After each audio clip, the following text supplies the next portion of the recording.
રાજ્યમાં કાળઝાળ ગરમીનો પ્રકોપ રાજકોટ, સુરેન્દ્રનગર, અમરેલી, ગાંધીનગર, ડીસામાં અંગજાડતી ગરમી 2 દિવસ સૌરાષ્ટ્ર કચ્છમાં હીટવેવની આગાહી।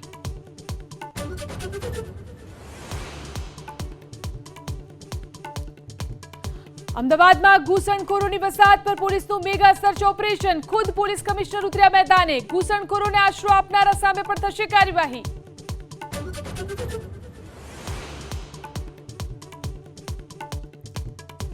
पहलगाम आतंकी हुमलाने लई जम्मू काश्मीर विधानसभाનું વિશેષ સત્ર। મુખ્યમંત્રી ઉમર અબ્દુલ્લાએ મૃતકોને પાઠવી શ્રદ્ધાંજલિ। કહ્યું, માફી માંગવા માટે મારી પાસે શબ્દો નથી।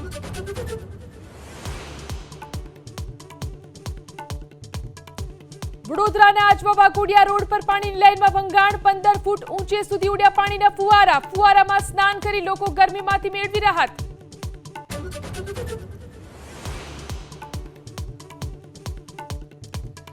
અરવલ્લી જિલ્લાના વાત્રક ડેમમાંથી ખેડૂતો માટે છોડાયું સિંચાઈ માટે પાણી। બાજરી, જુવાર સહિત ઉનાળાના ખેતી પાકને મળશે જીવતદાન।